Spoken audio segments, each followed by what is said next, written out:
All right, we have a few more minutes for our healthcare roundtable. Here with me again, Jeffrey Kang, Chief Medical Officer at Cigna. In Washington, Richard Kirsch from Healthcare for America Now, John Rother at the AARP, and from Albuquerque, New Mexico, Doug Holtz-Eakin, former director of the CBO. You know, I got to ask about how you pay for this because we only have a few minutes left, and we kind of got into it a little during the break. What do you think, Doug, about the ways that we've talked about, or the ways that they've talked about paying for this on Capitol Hill? It seems to all come out of taxes if you're not looking at cost cuts.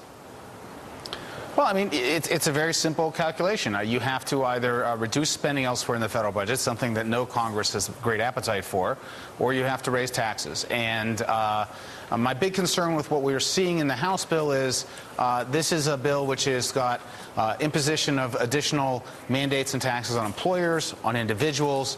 There's the high-income surtax.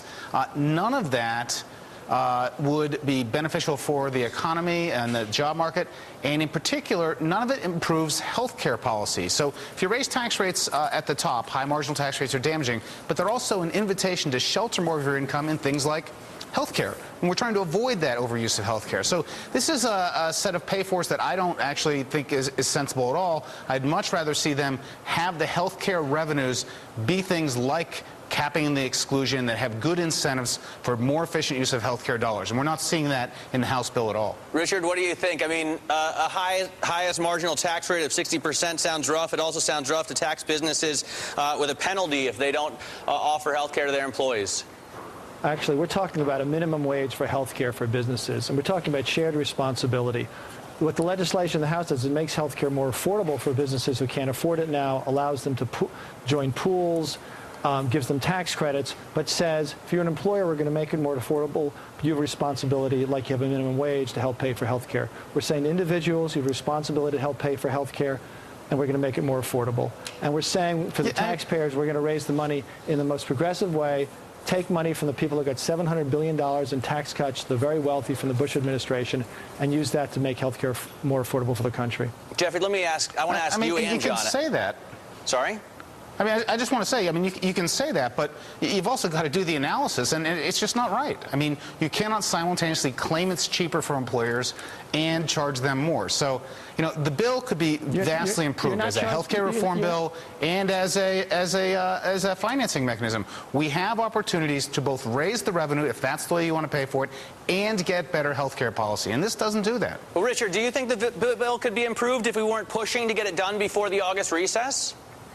I think the longer it's delayed, the more we're going to find people throwing bombs and making excuses because they really don't want this thing to get passed. I mean, this is at the end tough decisions by Congress of whether they're going to say to providers, you're going to have to really share in some of the, make less money than you would have the next 10 years, and say to the American people, we hear this crying need in businesses to solve this. Time is just a killer for this, not for good reasons, because the political system has choked on big changes. And what the American public voted for in November was this kind of change. All right, I want to talk with John and Jeff for a second about the way this is going to work out if it is indeed passed. You're telling Americans you have to buy this product, and then you're telling the health insurers you have to sell it this way. It doesn't seem like really a free market approach to pricing. How does this work out?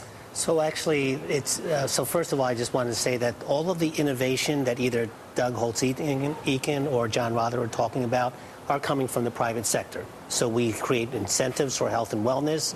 We pay doctors for their outcomes. And I actually think with the appropriate health insurance market reforms, with competing health insurers, that we can bring in an affordable and universal coverage. I don't see any reason, though, why we need a government plan, quite frankly. Why doesn't anyone offer up that alternative? Because obviously there's been government intervention in this industry since before this healthcare reform was talked about. Actually, the insurance industry has offered that up. We basically are for universal coverage at the same rate, regardless of premiums, regardless of pre-existing conditions, as long as there's an individual requirement to participate. With that, excuse me, market reform, we think that we can deliver an affordable premium. John, what do you think about that offer? Well, about half of our healthcare system today is publicly funded, Medicare, Medicaid, military, veterans healthcare, and about half private. And I think that's a pretty good balance, actually, because both have strength. But we do need everyone to be part of it. We do need mechanisms to make sure that everyone's protected and that everyone is contributing. And that's what there's consensus on in Washington today. That's not at issue. So we've got about 90% of this bill where there's consensus, and I think we could close that last 10% on how to pay for it in really just a few days. So I think Congress is ready to act, and if it does, then that maintains the momentum for reform. Let me just ask you quickly, Doug, we only have about 10 seconds, but just to see if we have consensus here on this panel, I mean, do you think that we need everyone to be covered and for everyone to chip in here? I think we have to get a reform that covers Americans with affordable health insurance and, most importantly, changes our delivery system to focus on value and reduces cost growth. We're missing the latter part, but this is a bill that could have it. We just got to get it done. All right, just wanted to make sure we had consensus on at least one point. We're going to come back and talk about how we can do that. Stay with us here on Bloomberg Television. More on the health care debate. It is the focus tonight. Stay with us.